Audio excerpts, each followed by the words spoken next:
They were warriors of honor, masters of the sword, and guardians of a code that shaped a nation. But who were the samurai, really? Forget what Hollywood told you? This is the true story of Japan's legendary warrior class, a tale of loyalty, betrayal, bloodshed, and beauty. Welcome to Samurai, the Blade, and the Code. To understand the samurai, we must journey back over 1,000 years. The word samurai comes from the Japanese verb saburao, meaning to serve. And that's exactly what they did. Serve the nobility, the emperor, and later, powerful warlords. During the Heian period, Japan was ruled by an imperial court obsessed with poetry, art, and ceremony. But outside the capital, chaos brewed. Local clans began hiring armed guards to protect their lands. These guards evolved into the first samurai. They weren't born noble. They earned their status through combat, loyalty, and discipline, and soon they would become the backbone of Japan's military might. By the late 12th century, samurai were no longer just bodyguards. They were power players. The Genpei War was a brutal conflict between two rival clans, the Taira and the Minamoto. It ended with the Minamoto victory and the rise of Japan's first shogunate, military government led by a shogun. The emperor remained a figurehead. Real power now belonged to the samurai. Under the Kamakura shogunate, samurai became a formal class. They were granted land, status, and the right to bear arms. But with power came responsibility and a strict code of conduct. Bushido, the soul of the samurai. Bushido wasn't a single document. It was a philosophy, a fusion of Confucian ethics, Zen Buddhism, and Shinto beliefs. Honor, loyalty, courage, and self-discipline were paramount. A samurai would rather die than live with dishonor. This wasn't just poetic. It was deadly serious. When a samurai failed his lord or brought shame upon himself, he was expected to commit seppuku, ritual suicide by disembowelment.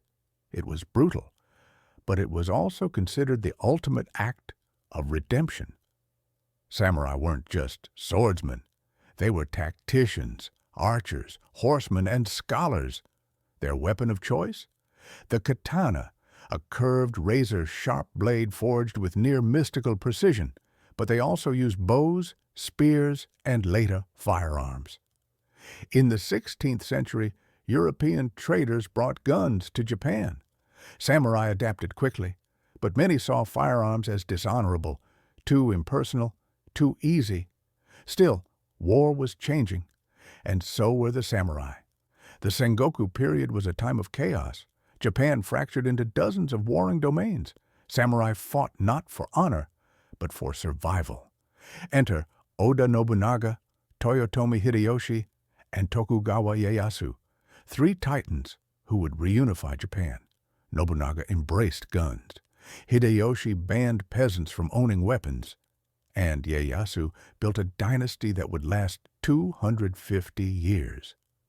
Under Tokugawa rule, Japan entered a golden age of peace. But peace came at a price. With no wars to fight, samurai became bureaucrats, teachers, and poets. They still trained, still followed Bushido. But their swords were more symbolic than practical. Some embraced Zen Buddhism. Others studied Confucian classics. The samurai became the moral compass of society. But beneath the surface, tension brewed. In the mid-19th century, Japan opened its doors to the West. Steamships, rifles, democracy. The samurai were relics of a bygone age. The Meiji Restoration abolished the samurai class. Their privileges were revoked, their swords banned. Some rebelled, like Saigo Takamori, the last true samurai who led a doomed revolt. He died by seppuku, a warrior to the end. Today, the samurai live on, in legend, in literature, and cinema. They symbolize discipline, honor, and resilience. But they were also human, flawed, complex, and ever-evolving. Their story is not just Japan's, it's a universal tale of identity, loyalty, and the struggle between tradition and change. So next time you see a katana, remember the hands that once held it, the code that guided them, and the history carved into every blade. Thanks for watching Samurai. The blade and the code. Don't forget to like, subscribe, and share. And tell us in the comments, what part of samurai history fascinated you most?